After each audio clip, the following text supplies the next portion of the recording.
So welcome to our channel. So this is the lecture for waves. So I am going to give introduction to waves first of all, and then we will move to speed of transverse wave on a uniform string. So पहले तो wave क्या है, फिर transverse wave क्या है, longitudinal waves क्या है, उसके बाद this topic. So पहले थोड़ा introduction 5 minute. So a wave, for example, अगर I have a water in a pond और मैं उसमें एक पत्थर डालता हूँ, so it will create a disturbance in water. So कुछ water पे ripples आएंगे और ऐसे वो disturbance travel करेगा. तो होता क्या है? A wave is a disturbance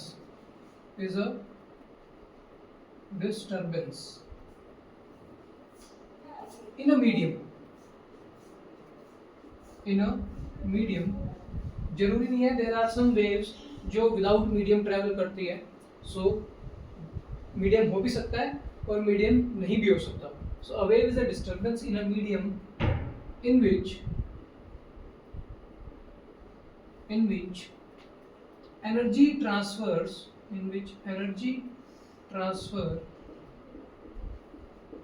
from one place to another, मतलब एक स्थान से दूसरे स्थान पे एनर्जी का ट्रांसफर होता है. तो फीचर्स और we can say characteristic of wave क्या होता है कि सबसे पहला काम इसमें एनर्जी ट्रांसफर होता है. क्या ट्रांसफर होता है? एनर्जी. जिस पॉइंट से डिस्टर्बेंस स्टार्ट हुई है उसके आसपास में वेव स्प्रेड करती है इन ऑल डायरेक्शन और एनर्जी ट्रांसफर होती है. So first is energy transfer. Energy का ट्रांसफर होता है. Second is it is periodic repetitive.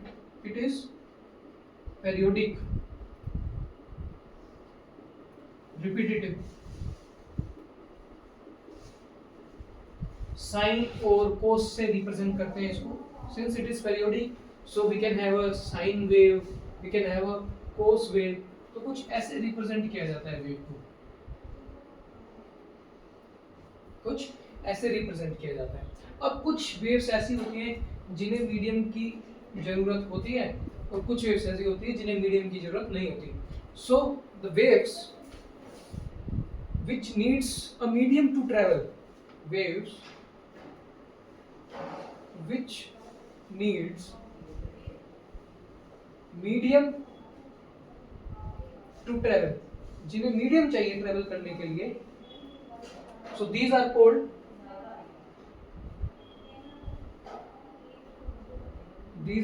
Mechanical waves.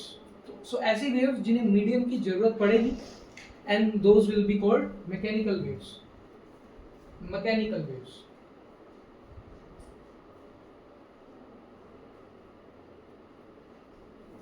So इसका एग्जांपल जिन्हें मीडियम की जरूरत होती है, that is sound wave.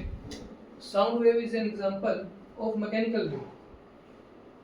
जैसे कि मैं अब आपसे बोल रहा हूँ तो I am creating a disturbance from my mouth. So आसपास जो पार्टिकल्स हैं वो रिपीटेटिव पीरियडिक मोशन कर रहे हैं और यहाँ से आवाज़ वहाँ तक जा रही है. So energy transfer is taking place from particles motion. अपने स्थान पे पार्टिकल्स ऐसे पीरियडिक मोशन करते हैं, सिंपल हार्मोनिक मोशन. एक पार्टिकल फिर दूसरे पे फोर्स लगाता है, तीसरे पे फोर्स लगाता है. So this energy travels from one place to another. So sound wave is an example of this mechanical wave. Another is water waves. जो वाटर की वेव्स होगी वो कैसे स्प्रेड करेगी वाटर में. So my medium will be water. So कुछ waves ऐसी होती हैं जो आपकी without any medium, that is they travel in vacuum. So example is electromagnetic wave. और ऐसी वेव्स को क्या बोलते हैं? Non mechanical waves. So they do not require any medium.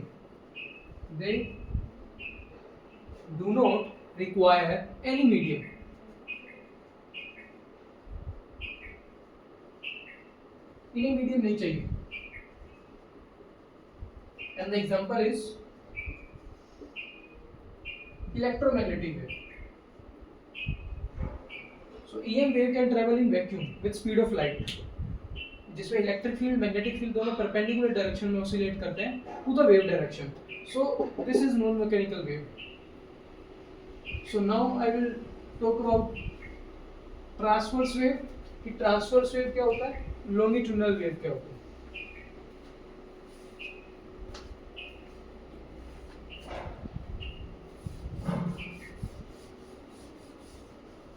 तो फर्स्ट ऑफ ऑल थोड़ा वेव के बारे में बता देते हैं कि वेव में वेवलेंथ क्या होता है, टाइम पीरियड क्या होता है, फ्रीक्वेंसी क्या होता है. ये मान लेते हैं वेव आपकी एक्स डायरेक्शन में जा रही है. ये जो एक्स डायरेक्शन है ये इसको बोलते हैं न्यूट्रल पोजीशन और इक्विलिब्रियम पोजीशन.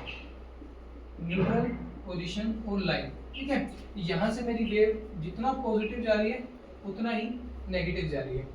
इस एक्सिस से अगर मैं इसकी पीक पे जाता हूँ, और इस एक्सिस से इसकी नेगेटिव डायरेक्शन में पीक पे जाता हूँ, सो this is called amplitude. Maximum displacement कितनी है, वेव की जो इक्वेशन होती है वो कुछ ऐसी लिखी जाती है, y is equal to a sin omega t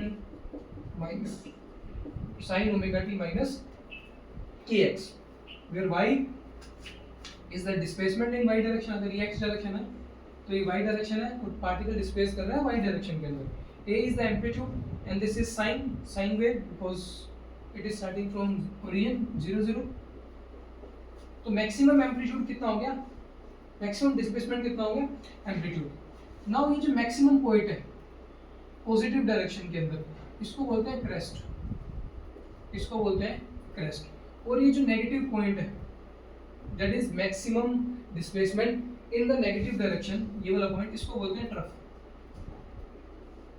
so this is crest, highest point, this is trough, lowest point of the wave. Now ये वेव क्या करेगी, कुछ ऐसे पेरियोडिक मोशन करेगी. सो ये एक क्रेस्ट है, इसको मैं मान लेता हूँ ए पॉइंट. ये इसकी कॉन्जिक्यूटिव नेक्स्ट क्रेस्ट है. यहाँ एक पीक आ रहा है, उसके बाद एक डाउन पॉइंट आ रहा है, उसके बाद एक पीक पॉइंट आ रहा है. तो इस पीक पॉइंट से इस पीक पॉइंट के बीच का डिस्टेंस, यानी कि ए से बी का जो डिस्टेंस होगा उसे हम वेवलेंथ बोलते हैं. वेवलेंथ डिस्टेंस है तो इसका ऐसा यूनिट क्या हो जाएगा, मीटर. नाउ एक ऑसिलेशन कब कंप्लीट होता है, वेव ऑसिलेशन कर रही है.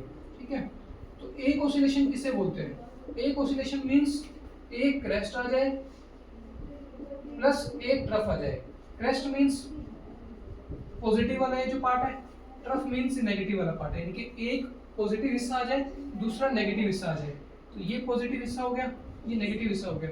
तो ये और ये मिला के एक ऑसिलेशन कंप्लीट करते हैं. और एक ऑसिलेशन में कितना टाइम लगता है, time taken to complete one oscillation. एक ऑसिलेशन को कंप्लीट करने में जितना भी टाइम लगेगा that is called its time period. So time taken to complete one oscillation, इसको हम बोलते हैं time period, T. Time period T. So time period हो गया, एम्पलीट्यूड हो गया, क्रेस्ट, ट्रफ. एक ऑसिलेशन कब बनता है, जब एक क्रेस्ट एक ट्रफ, यानी कि एक पॉजिटिव साइकिल एक नेगेटिव साइकिल मिलता है. वेवलेंथ इज दो सक्सेसिव क्रेस्ट के बीच का डिस्टेंस और दो सक्सेसिव ट्रफ के बीच का डिस्टेंस. नाउ स्पीड पे बात करते हैं. व्हाट इज स्पीड, कि वेव जब ट्रेवल करती है तो पार्टिकल्स की कुछ स्पीड होती है. So that speed is distance upon time. Speed का नॉर्मल अपने पास फॉर्मूला होता है distance upon time. Distance upon time. Speed को अगर मैं v से लिखता हूँ, डिस्टेंस इज, मान लेते हैं ये जो a पॉइंट है ये इस b पॉइंट के पास आया, ऐसे चलेगा पॉइंट आगे, वेव आगे जा रही है, तो ये a पॉइंट b पॉइंट पे आया, तो इसने कितना डिस्टेंस ट्रेवल किया, लैम्डा. कितना डिस्टेंस ट्रेवल किया, लैम्डा. यहाँ से यहाँ तक आने में एक ऑसिलेशन कंप्लीट हो गया, a पॉइंट से b पॉइंट पे आने में एक ऑसिलेशन कंप्लीट हो गया. और एक ऑसिलेशन में लगने वाला टाइम कितना होता है, t, time period. So this is lambda by t. और 1 बाय टाइम को मैं फ्रीक्वेंसी लिख सकता हूँ. फ्रीक्वेंसी इज एक सेकंड में कितने ऑसिलेशन कर रही है, कि आपकी जो वेव है एक सेकंड में कितने ऑसिलेशन कंप्लीट कर रही है, this is frequency. So this is frequency. Now ये जो मैंने इक्वेशन लिखी है y is equal to a sin omega t minus kx, इसमें क्या हो रहा है, वेव एक्स डायरेक्शन में जा रही है और जो पार्टिकल का डिस्प्लेसमेंट हो रहा है वो किस डायरेक्शन में हो रहा है, y डायरेक्शन में, यानी कि जो इसके पार्टिकल है वो y डायरेक्शन में डिस्प्लेस कर रहे हैं, y डायरेक्शन में डिस्प्लेस कर रहे हैं। अब पार्टिकल किस डायरेक्शन में डिस्प्लेसमेंट करते हैं, लाइक इसमें वेव अगर एक्स डायरेक्शन में जा रही है तो पार्टिकल परपेंडिकुलर डायरेक्शन में यानी कि y डायरेक्शन में ऑसिलेट कर रहे हैं। ऐसी वेव को हम बोलते हैं ट्रांसवर्स वेव। और एक होती है लॉन्गिट्यूडिनल वेव्स, यानी कि जो पार्टिकल होंगे वो आपके कैसे ऑसिलेट करेंगे, in the direction of propagation of wave, यानी कि अगर वेव एक्स डायरेक्शन में जा रही है तो जो पार्टिकल्स हैं वो भी आपके एक्स डायरेक्शन में ही प्रोपगेट करेंगे। सो this is the difference between transverse wave and longitudinal wave. तो थोड़ा इसका डेफिनेशन लिख देते हैं। Transverse wave is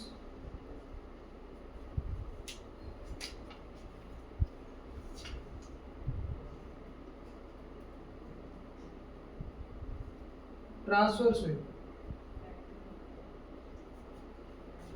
wave in which particles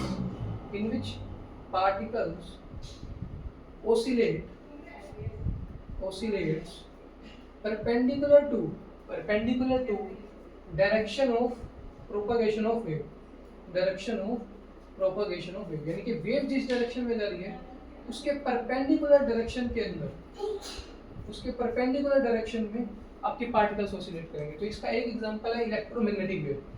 electromagnetic wave में क्या होता है, अगर वेव इस डायरेक्शन में जा रही है एक्स डायरेक्शन में, let's suppose Y direction Z direction, तो आपका जो इलेक्ट्रिक फील्ड होगा वो वाई डायरेक्शन में ऑसिलेट करेगा, मैग्नेटिक फील्ड जेड डायरेक्शन में ऑसिलेट करेगा, तो जो वेव बनेगी ईएम वेव वो एक्स डायरेक्शन में जाएगी, एक्स डायरेक्शन में प्रोपगेट करेगी। सो ये परपेंडिकुलर ऑसिलेट कर रहे हैं E and B to the propagation of wave. So this is an example.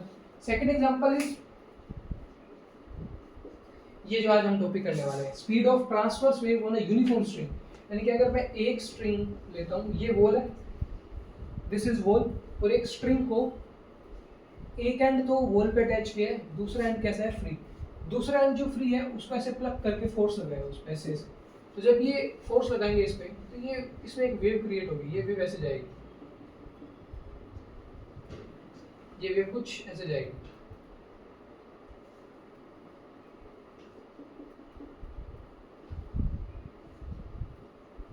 So this is the example of transverse wave, जिसमें पार्टिकल्स कैसे ऑसिलेट कर रहे हैं वाई डायरेक्शन में और वेव जा रही है एक्स डायरेक्शन में। तो ये हुई आपकी वाई डायरेक्शन और वेव प्रोपगेट कर रही है एक्स डायरेक्शन, यानी कि अगर इसको मैं बनाना चाहूँगा तो कुछ ऐसे बनेगा कि एक्स डायरेक्शन में और वेव जा रही है आपकी वाई डायरेक्शन में। सो वाई डायरेक्शन में पार्टिकल्स ऑसिलेट कर रहे हैं, एक्स डायरेक्शन में मेरी वेव जा रही है। So this is an example of transverse wave. Now बात करते हैं लॉन्गिट्यूडनल वेव क्या होती है।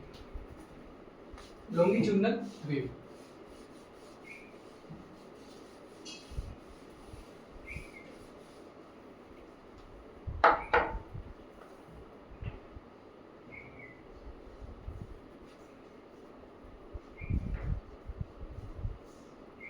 लॉन्गिट्यूडनल वेव ऐसी वेव जिसमें पार्टिकल्स ऑसिलेट करेंगे in the direction of propagation of wave, यानी कि जहां वेव जा रही है उसी डायरेक्शन के अंदर पार्टिकल्स ऑसिलेट करेंगे। So wave in which particles oscillate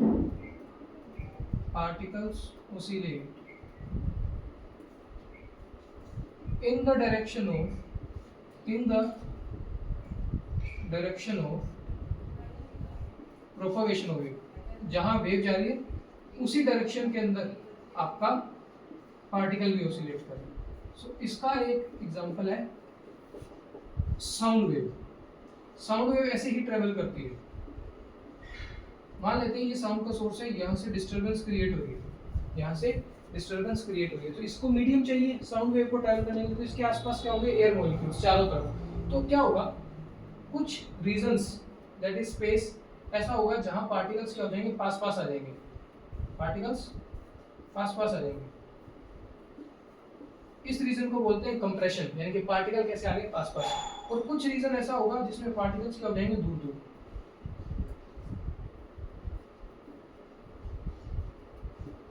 सो इसको बोलते हैं रेयरफेक्शन। रैरेफैक्शन और इसको बोलते हैं कंप्रेशन।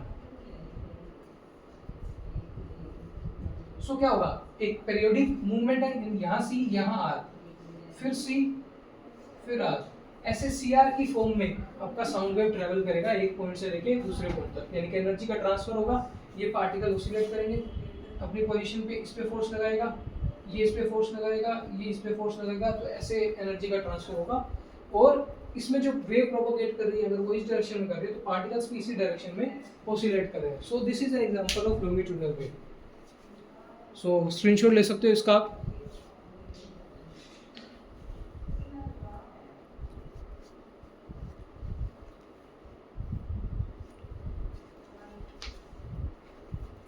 अब टॉपिक स्टार्ट करते हैं। जो हमारा स्पीड है ट्रांसवर्स वेव का, जो हमें यूनिफॉर्म स्ट्रिंग पे फाइंड आउट करना है, उसको देखते हैं कि कैसे हमारा एक यूनिफॉर्म स्ट्रिंग पे ट्रांसवर्स वेव प्रोड्यूस होगा, और जो ये प्रोडक्शन हो रहा है वेव का, इसमें किस स्पीड से आपकी वेव ट्रेवल करेगी। तो सबसे पहले कैसी स्ट्रिंग है, ये यूनिफॉर्म स्ट्रिंग है। यूनिफॉर्म स्ट्रिंग का मतलब क्या है कि जो मास है, मास का डिस्ट्रीब्यूशन है वो यूनिफॉर्म है, that is mass is distributed uniformly over its length. Mass is distributed uniformly over its length. तो मास पर यूनिट लेंथ को मैं एक डेंसिटी का नाम दे दूंगा, जैसे कि हमारा 3 डायमेंशन के अंदर मास पर यूनिट वॉल्यूम डेंसिटी होती है, तो ये 1 डायमेंशन है, spring is a 1 dimension object, तो इसको मैं मास पर यूनिट लेंथ को एक डेंसिटी बना दूंगा। अब स्ट्रिंग कैसी होगी, इलास्टिक, बिल्कुल खींची हुई स्ट्रिंग होगी, तो उसके अंदर एक फोर्स आ जाता है, टेंशन का फोर्स। कैसा फोर्स आ जाता है, टेंशन का फोर्स। सो स्ट्रिंग के अंदर हर पॉइंट पे सेम फोर्स लग रहा होगा, that is this tension force. अब इसका सिंबल टी ना लेने की बजाय हम लेंगे एफ, बिकॉज टी हम टाइम पीरियड के लिए यूज कर रहे हैं, तो कंफ्यूज हो जाएंगे। तो पूरी स्ट्रिंग में टेंशन का फोर्स लग रहा है, and that force is F. मैंने उसे मान लिया दिस फोर्स इज एफ। जैसे कि हम ये फ्री बॉडी डायग्राम बनाते थे कि यहाँ एक बॉल है, ये एक स्ट्रिंग है, इस स्ट्रिंग पे मास अटैच है, इस मास पे mg नीचे की तरफ लग रहा है, टेंशन ऊपर की तरफ लग रहा है। इस पूरी स्ट्रिंग को हम आइडियल लेते थे, तो उस हर पॉइंट पे टेंशन की वैल्यू t सेम होती थी। तो tension is always away from the body, यानी कि इस फ्री बॉडी डायग्राम बनाए इस मास का, तो टेंशन इज ऑलवेज अवे। तो वैसे ही यहाँ पे इस पूरी स्ट्रिंग में आपके पास टेंशन का फोर्स है F, जो कि पूरी स्ट्रिंग के अंदर यूनिफॉर्म रहने वाला है, and also the string is uniform, that is mass is distributed uniformly over its length. तो हमें इसका स्पीड फाइंड आउट करना है कि किस स्पीड से ट्रांसवर्स वेव ट्रेवल करेगी।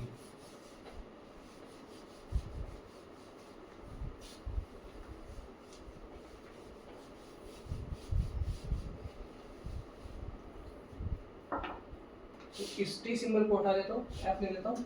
अब मास जो है, मास का डिस्ट्रीब्यूशन ओवर अ लेंथ, मान लेते हैं पूरी जो स्ट्रिंग है उसका मास m है, लेंथ l है, तो mass is distributed uniformly over its length. तो ये आपकी बनेगी लीनियर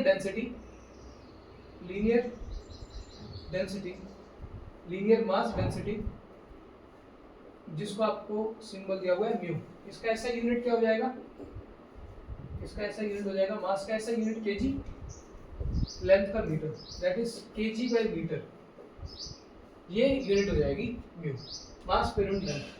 कि अगर मैं एक छोटा सा हिस्सा लूंगा तो उसका मैं मास निकाल सकता हूँ, because it is a uniform string. और पूरी स्ट्रिंग के अंदर जो टेंशन का फोर्स है दैट इज सेम, जिसको मैंने एफ से रिप्रेजेंट किया। तो ये जो वेव जनरेट हुई है that is a example of transverse wave. तो ट्रांसवर्स वेव में क्या होता है, पार्टिकल्स ऑसिलेट करते हैं perpendicular to the direction of propagation of wave. अगर वेव एक्स डायरेक्शन में जा रही है तो वेव जो है एक्स डायरेक्शन की तरफ है, लेकिन जो पार्टिकल्स हैं इसके अंदर वो वाई डायरेक्शन की तरफ ऑसिलेट कर रहे हैं। तो जो पार्टिकल्स वाई डायरेक्शन की तरफ ऑसिलेट करेंगे, so this will be N example of transverse wave. अब मैं ले लेता हूँ ये जो क्रेस्ट है इसका, मतलब मींस जो हाईएस्ट पॉइंट होता है, दिस इज दिस, एक छोटा सा पार्ट ले लेता हूँ इसका क्रेस्ट का। अब मैं डेरिवेशन कर रहा हूँ to find out the speed. मैंने एक छोटा सा एलिमेंट ले लिया, कंसीडर अ स्मॉल एलिमेंट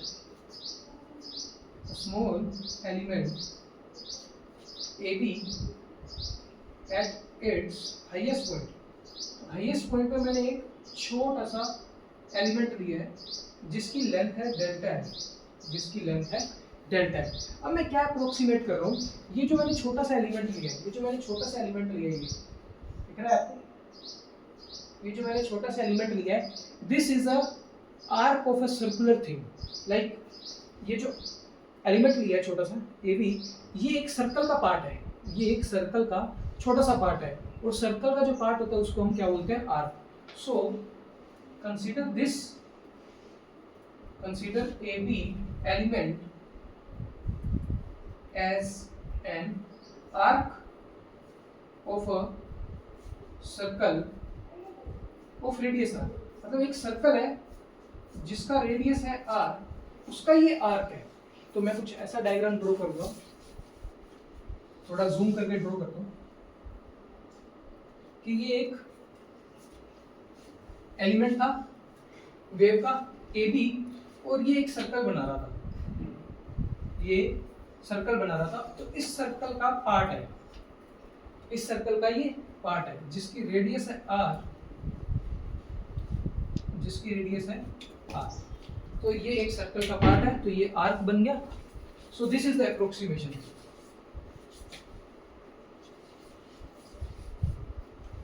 अब इसकी लेंथ कितनी है, डेल्टा है। वैसे ये छोटा सा पार्ट है बिल्कुल, delta L is very small, this delta L is very small, लेकिन मैंने इसको जूम करके बनाया ताकि मेरे को सही से बिल्कुल प्रेडिक्शन दिख सके कि कैसे ये सर्कल बना रहा है। ठीक है, आप इसको छोटा सा भी ले सकते हो, लाइक अगर ज़्यादा बड़ा डायग्राम दिख रहा है इसको ऐसे छोटा भी कर सकते हो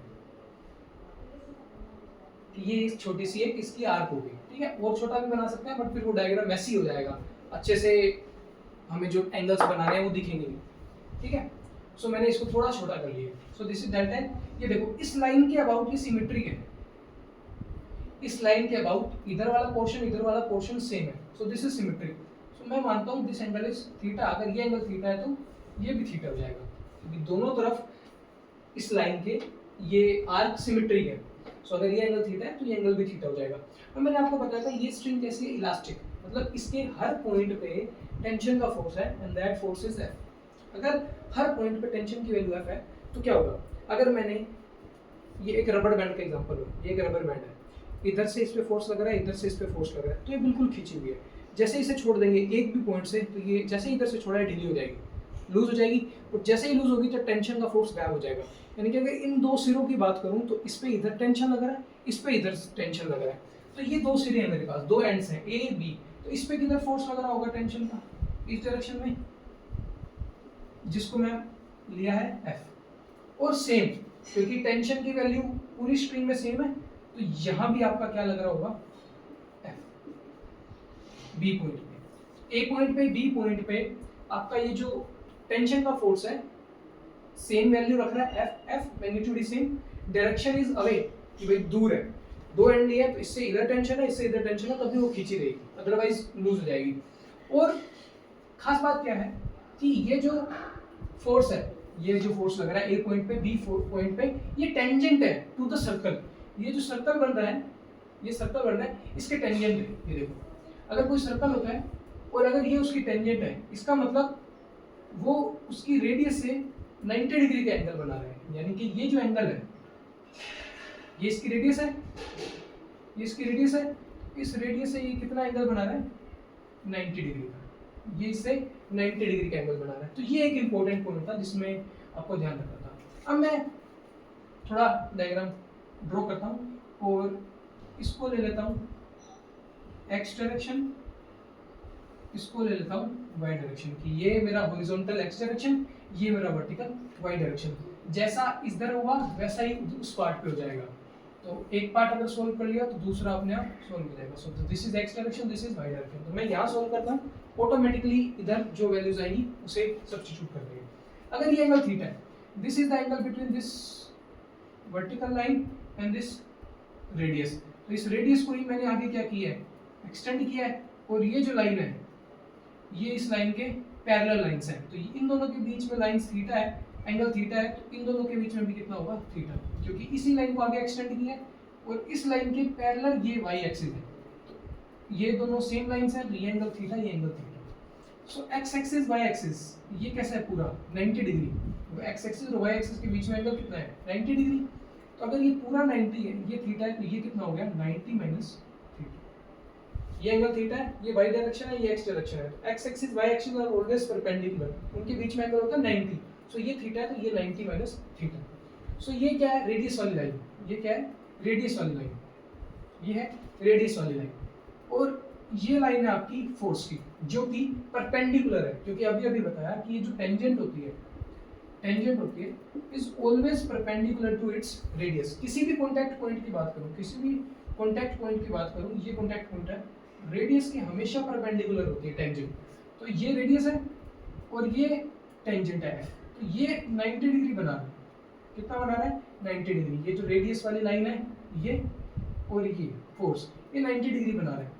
ये एंगल इसके साथ 90 माइनस थीटा है, पूरा एंगल 90 है, ये कितना हो जाएगा थीटा। यानी कि ये जो थीटा एंगल है वो यहाँ से चलता हुआ यहाँ थीटा, यहाँ 90 माइनस थीटा और यहाँ थीटा हो गया। मैं ऐसा क्यों कर रहा हूँ, क्योंकि मेरे को इस f के दो कंपोनेंट निकालने हैं, एक हॉरिजॉन्टल कंपोनेंट, एक वर्टिकल कंपोनेंट। अगर ये एंगल थीटा हो गया तो ये एंगल भी मेरा थीटा हो गया।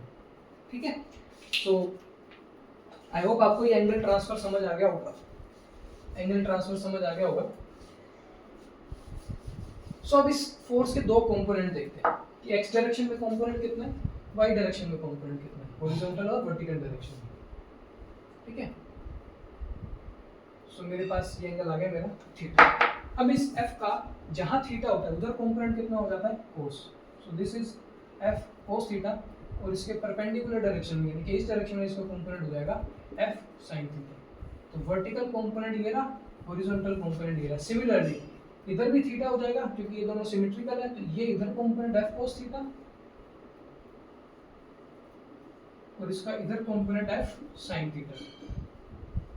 सो this is f sin theta, this is f cos theta. जो हॉरिजॉन्टल कंपोनेंट है, देखो इस AB पे एक फोर्स इधर लग रहा है f cos थीटा, एक फोर्स इधर लग रहा है f cos थीटा, एक फोर्स इधर लग रहा है, एक फोर्स इधर लग रहा है। बोथ इक्वल एंड अपोजिट, तो कैंसिल हो जाएंगे, यानी कि जो हॉरिजॉन्टल कंपोनेंट है वो कैंसिल हो जाएंगे। Horizontal component will cancel, horizontal component will cancel. तो हॉरिजॉन्टल कंपोनेंट तो कैंसिल हो गया। वर्टिकल कंपोनेंट देखो f sin थीटा दोनों इक्वल मैग्नीट्यूड के सेम डायरेक्शन में, यानी कि जो इस ये AB आर्क है इसके सेंटर की तरफ ये सेंटर है सर्कल का, नीचे फोर्स लग रहा है कितना 2 sin theta. f sin theta plus f sin theta is 2f sin theta. यानी कि वर्टिकल कंपोनेंट कितने हैं will add, vertical component will add, वो कितना हो जाएगा resultant force f sin theta plus f sin theta, that is 2f sin theta. यानी कि जो एक आपकी स्ट्रिंग है उसका एक छोटा सा जो आपने टुकड़ा लिया दैट इज AB टुकड़ा, उस पे नीचे की तरफ 2f sin थीटा फोर्स लग रहा है। अब एक बात तुम्हें ध्यान आ रही होगी सर्कुलर मोशन से रिलेटेड कि एक पार्टिकल जब सर्कुलर मोशन में ट्रैवल करता है, एक पार्टिकल जब सर्कुलर मोशन में ट्रैवल करता है तो उस पे सेंटर की तरफ एक फोर्स लगता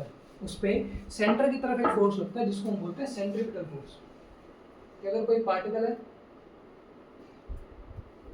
जो सर्कल ऑफ रेडियस आर में घूम रहा है, इसका मास m है, वेलोसिटी v है, तो जब ये घूमता है तो इस पे सेंटर की तरफ एक फोर्स लगता है जिसको हम बोलते हैं सेंट्रीपिटल फोर्स। और अगर एक्सेलरेशन निकालना है तो क्या करना होगा, मास को इससे मल्टीप्लाई करना होगा, ये होगा सेंट्रीपिटल एक्सेलरेशन। तो अगर सेंट्रीपिटल एक्सेलरेशन निकालना है मुझे तो दैट विल बी Fc/m, यानी कि जो सेंट्रीपिटल फोर्स लग रहा है डिवाइडेड बाय मास, जो भी पार्टिकल का मास है। और हमें पता है दिस गोज टू v²/r, यानी कि जो भी पार्टिकल की वेलोसिटी है उसका square divided by the radius in which it is circling. तो मुझे इस इक्वेशन को सब्स्टिट्यूट करना है और यहाँ से v कैलकुलेट करना है। तो v कैलकुलेट करने के लिए मुझे क्या चाहिए होगा, r मेरे पास है, रेडियस ऑफ द सर्कल मास मुझे लिखना पड़ेगा। तो मेरे पास ये जो स्ट्रिंग का टुकड़ा है डेल्टा एल का टुकड़ा, उसका मास लिखना पड़ेगा। तो सबसे पहले मैं मास निकाल देता हूँ, मास ऑफ एलिमेंट AB एलिमेंट का मास निकालना है मुझे। ठीक है, तो मैंने डेंसिटी क्या ली थी, that is mu, mass per unit length. अगर मुझे मास निकालना है तो मुझे क्या करना पड़ेगा, म्यू को लेंथ से मल्टीप्लाई करना पड़ेगा, म्यू को लेंथ से मल्टीप्लाई करना पड़ेगा। तो म्यू लेंथ कितना है इस ए बी आर्क का, ये जो ए बी छोटा सा टुकड़ा लिया है इसका लेंथ कितना है, delta L. So this is the mass of element A B. तो मास आ गया मेरे पास। अब मुझे निकालना है ये फोर्स। फोर्स सेंटर की तरफ कितना फोर्स लग रहा है, तो सेंटर की तरफ कितना फोर्स लग रहा है, रिजल्टेंट 2f sin थीटा। तो मेरे पास एफ सी कितना है, 2f sin थीटा। अब मुझे अगर एक्सेलरेशन निकालना है, so my acceleration will be fc by this m। so fc is 2f sin theta और मास कितना है, म्यू टाइम्स डेल्टा है। अब एक छोटा सा अप्रोक्सीमेशन यहाँ यूज होगा, दैट अप्रोक्सीमेशन इज कि ये जो डेल्टा एल है बहुत स्मॉल है।